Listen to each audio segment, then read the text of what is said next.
बंधुओं, शिवरात्रि क्या है, इसका क्या महत्व है, इस पर में हम लगातार चर्चा करते आ रहे हैं। और एक बात स्पष्ट करने की कोशिश कर रहे हैं कि मन से आत्मा को अद्वैत करने का दूसरा नाम ही शिव विवाह है, और जिसे हम धर्म आदि के रूप में या धार्मिक त्योहार के रूप में शिवरात्रि के या शिवरात्रि कह के मनाते हैं। इस विषय पर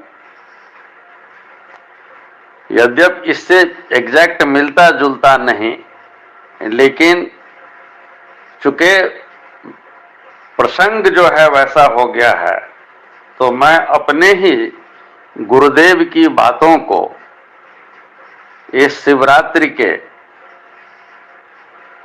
चर्चा के बीच में रखना चाहूंगा,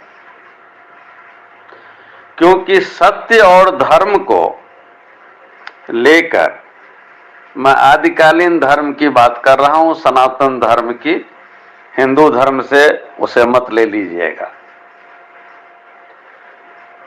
तो ऋषियों की स्पष्ट मान्यता रही है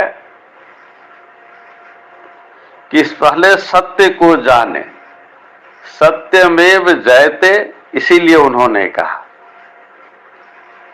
ये तो बाद के लोगों ने, जो धर्म के व्यापारी है, उन्होंने धर्मो रक्षत रक्षितः का बात करने लगा। ऋषियों ने, मैंने पहले भी कई बार कहा है, सत्यमेव जयते की ही बात की। सत्य के ही पुजारी थे वे। हमेशा उनका ध्यान सत्य को जानने में ही रहा, क्योंकि प्रकृति जिन नियमों के अनुकूल चल रही है उसको अच्छी तरह समझ करके, परख करके, बिलो करके प्राप्त हुआ जो अमृत ज्ञान है वही सत्य है। और इस पर में जितनी चर्चा हुई उतनी ही बातें आगे बढ़ती गई सत्य के स्वरूप के, विभिन्न स्वरूपों के प्रति। वेद में इसकी स्पष्ट इसका उदाहरण सब मिलता है कि जब भी सत्य रूपी दही को बिलोया गया, मैं ऋग्वेद से कह रहा हूं, तो ऋत रूपी मक्खन के कण प्रकट हुए। ऋतु रूपी मक्खन के इन कणों को मक्खन के गोलों में परिणत किया तो ऋचाएं बनी। मक्खन के गोलों को जिस पात्र में रखा गया वह पात्र ही ऋग्वेद है, तथा मक्खन को उसके स्वाद का अनुभव करने वाला जो दृष्टा, जो भोगने वाले थे, वो दृष्टा ऋषि कहलाए। ऋक, ऋत या ऋग सब एक ही, सबका एक ही अर्थ है। अब प्रश्न उठता है, कौन सा दही जो बिलोया गया जिससे ऋत रूपी मक्खन के कण प्रकट हुए? यह जब जिज्ञासा उठी तो जवाब मिला कि सत्य आदि ऋषि, ऋति, सत्य आदि जो हैं वो ऋषि हैं और ऋत आदि देव हैं। इन रहस्यों को जब जानते गए ऋषि लोग, तो आगे हुआ कि ऋषि कहते हैं साधक को और देव कहते हैं साध्य को। एक सत्य साधक है जो सत्य है, एक सत्य साध्य है जो ऋत है। साधक प्रकृति है, जीव है, साध्य पुरुष है, आत्मा है। इससे स्पष्ट होता है कि सत्य जो साधक है वह प्रकृति स्वरूप है, जीव स्वरूप है। इसीलिए प्रकृति सा परिवर्तनीय है। सत्य जो साध्य है, जो देव स्वरूप है, जो आत्मा जैसा है, वह नित्य है और अटल है और परिवर्तनीय है। इन दोनों के मिलन से ही यह सौ चराचर की लीला होती है। यही ब्रह्म और माया का खेल है, यही प्रकृति और पुरुष का खेल है, यही आत्मा या परमात्मा और जीव का खेल है। और यह मिलन निरंतर चलता रहता है। जो मैंने कहा कि मन से आत्मा का मिलन ही शिवरात्रि का महात्योहार है। जो मंत्र पढ़ते हैं ओम मृतं च सत्यं च आदि करके, उसमें भी क्या पाते हैं हम?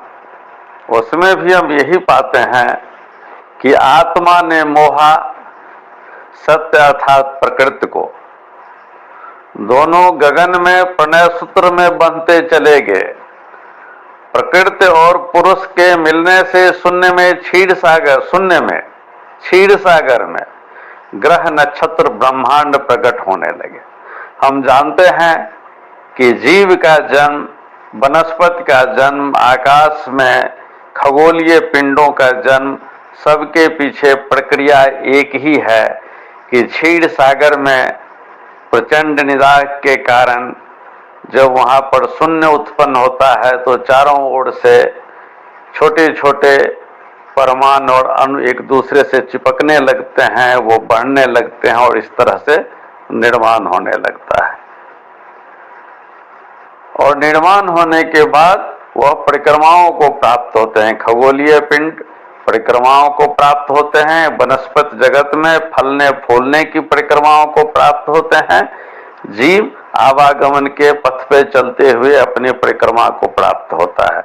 इसीलिए हम मंदिर में जब जाते हैं तो चारों ओर परिक्रमा करने लगते हैं, क्योंकि सब कुछ जो है सृष्टि में वह एक दूसरे का परिक्रमा ही करता है। और इसी प्रकार हमारी धरती, ग्रह, नक्षत्र, तारे आदि भी प्रकट हुए। तो हमने देखा कि जब आत्मा ने जीव को मोहा, सत्य अर्थात प्रकृति को मोहा पुरुष ने, दोनों मिले तो कैसे सृजन हुआ?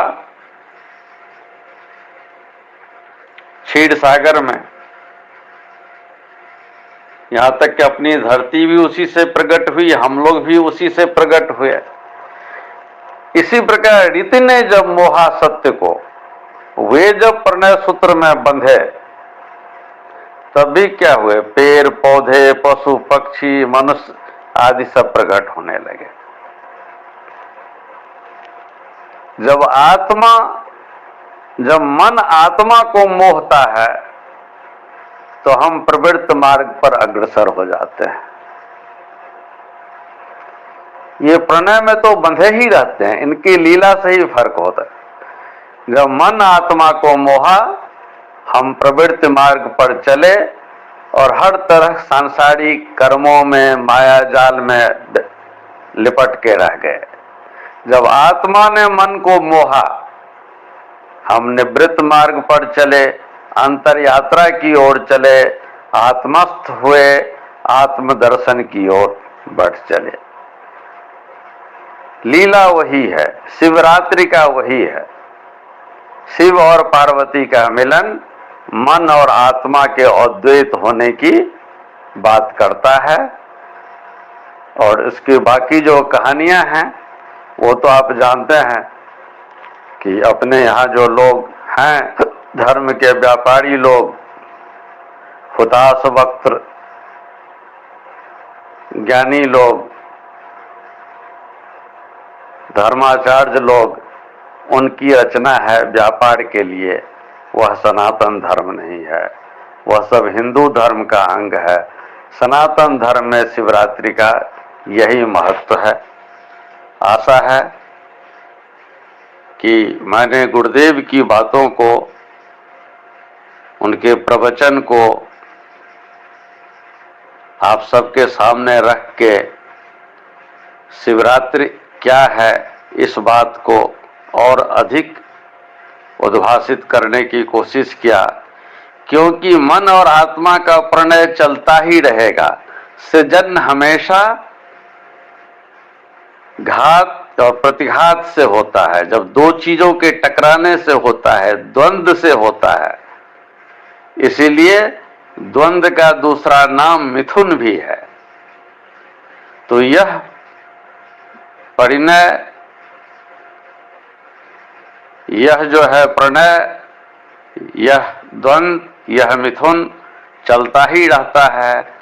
साधक पर निर्भर करता है कि वह आत्मा को मोहने वाले मन का अनुगामी होकर के, बहिर्मुखी होकर के अपना सर्वस्व खोना चाहता है, अथवा आत्मा द्वारा मोहे हुए मन की ओर जाकर के अंतर्मुखी होकर के आत्मस्थ होके आत्मदर्शन करके अपना कल्याण चाहता है। शिवरात्रि का यह महापर्व हम लोग यही सिखलाता है हम लोगों को। आशा है बात कुछ और ज्यादा स्पष्ट हुई होगी। आज हम लोग तीसरे सत्र में इसी पर चर्चा किए हैं। धन्यवाद। गोविंद हरि, नारायण हरि।